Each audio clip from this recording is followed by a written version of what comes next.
economies of our country.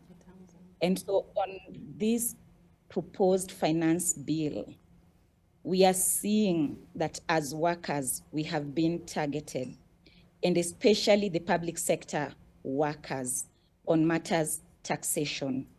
We have seen an introduction of several deductions from the pay slips of work. And all this is coming at a time when the country is experiencing, like when we are going through very harsh economic times, the cost of living is rising, the rate of inflation is rising, and we know that workers deserve decent wages and fair remuneration. Workers are the ones who run and build an economy, because a worker has to wake up in the morning to go and work in a hospital, to go and work in a factory, to go to the market. The economy basically run by workers, and workers are deserving of fair remuneration. And it is, when I talk about fair remuneration, what do I mean?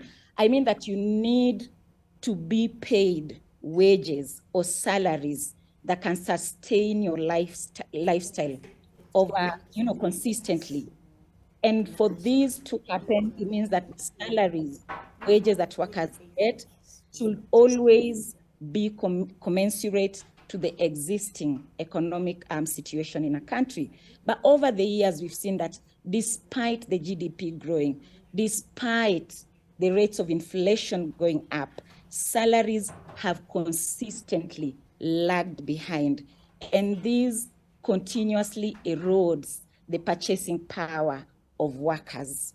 And now we are seeing, we are in a situation where the cost of everything is rising, the cost of fuel, the cost of basic commodities, the cost of education. We know that right now, the government is adopting privatization as a policy, meaning everything will have to be paid for. But what are we seeing the government doing on the other hand? They are going after the workers' pay slips. They are raiding it. We are seeing increments in deductions of National Hospital Insurance Fund to the tune of almost 3% of the gross earnings. We are seeing the housing levy introduced unconstitutionally against the Employment Act, but workers are going to be forced to pay these monies. We are seeing an increment. We saw like an increment in the NSSF. So basically at the end of the day, a worker from their payslip will take home 42%, 48% of their earnings, and 52% remain with government in terms of deductions. But what is this basically going to do to the worker? This is going to erode their purchasing power. And so we are looking at the proposed finance bill as a way that the workers are consistently being pushed into poverty against their will. And as workers in this country, we are resisting this because we have not been consulted, and the law is quite clear on how salaries are to be handled, that a worker's salary cannot be raided, cannot be deducted unless the worker has been consulted. And there exists mechanisms of consultation, mechanisms of, dialogue between the various social partners in the country, that is government, employers, and workers' representatives. This has not taken place. This has not happened. We just woke up one day and we are being told that your pay slips, like once this bill goes through, now this is what you'll have to face as workers, and you have to contend with it despite the rising cost of living. We are feeling bullied into poverty. We are feeling, that our voice, our, space in terms of democracy is shrinking by the day. And we are calling upon government to use the existing mechanisms of social dialogue that exist to engage workers so that we can agree on how this economy that is run by workers can effectively serve and meet the needs of workers in this country. So that is our position as public sector workers. and we are putting the government on notice on this matter that we are not going to accept this raid on our meager earnings. We have not seen salaries being increased, and we are staring at poverty even as we face these harsh economic times. Okay. And speaking of workers, and you can tell that Dr. Mercy Nabwire feels, I mean, this is deep for her. As a worker. And Raila Odinga yesterday said this. It seems that the workers' movement has gone to bed with this regime. We want Kenyan workers to unite, and we will continue to defend the rights of Kenyan workers in the absence of an effective trade union movement to represent them. KOTU responded, the Central Organization of Trade Unions, tweeting this, and they say it is rather unfortunate. Let's take a look. It is rather unfortunate that even after KOTU Secretary General Dr. Francis Atwoli invited all union leaders and the President of Kenya to have a social dialogue on various issues, including the 3% housing fund levy, those who skipped the Labor Day celebrations are now complaining about the resolution of the meeting. It must be noted that 3% housing levy, they say, is not a tax, and that this is a great initiative towards building low-cost homes for Kenyan workers. Further, Article 43B of the Kenyan Constitution instructs that every Kenyan has the right to accessible and adequate housing and to reasonable standards of sanitation.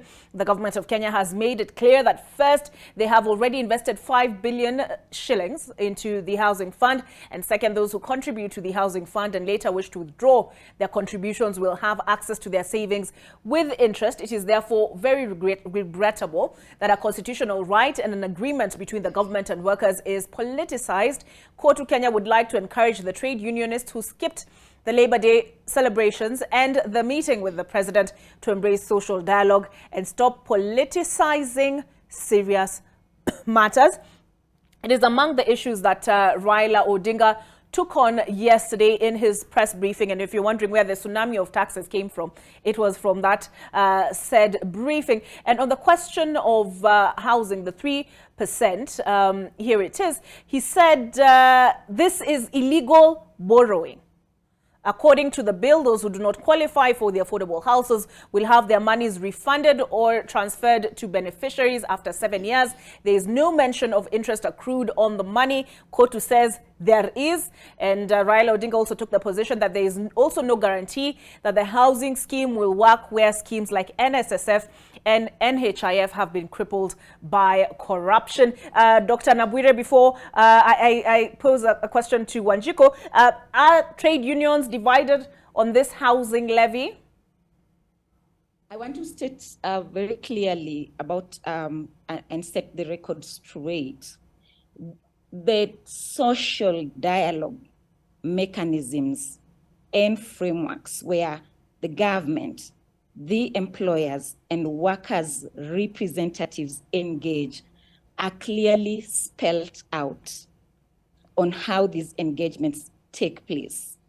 And I can report clearly that as trade unions in this country, especially those representing workers in the formal economy, we have been frustrated because one of these frameworks is the collective bargaining, process that workers and the employers engage in. The government has frustrated efforts by trade unions and employers engaging effectively in this process through the SRC that has become a stumbling block towards, effective collective bargaining negotiations. And therefore, what we have seen is that our CBAs have not been registered, have not been effectively, carried out as they should within that framework. And I'll also comment on what is being referred to on that tweet, being called a social dialogue between government and workers' representatives. I would say that was not a social dialogue forum, but rather a forum where government expressed what they would want to do in terms of the housing levy and other deductions towards that would then be done towards workers' salaries.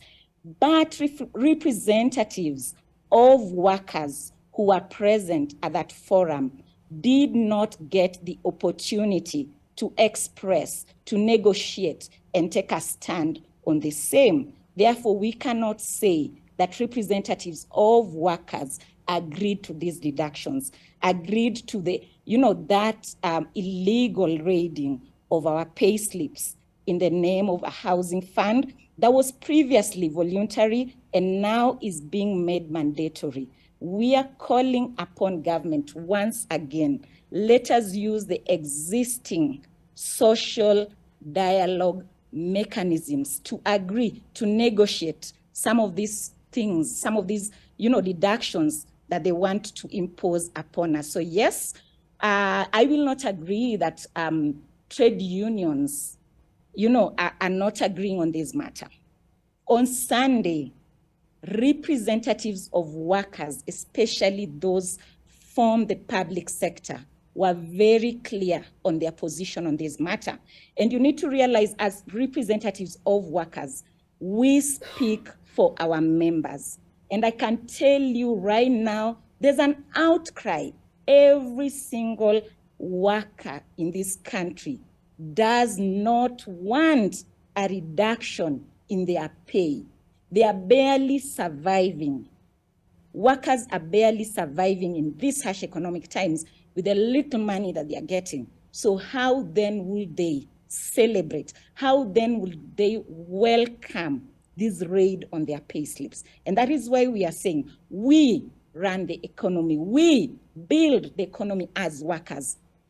Call upon government to engage us. We call upon government to engage employers. Some of those proposed, some of those taxes that have been proposed are going to really have a great impact on the levels of employment in this country, on the willingness to work.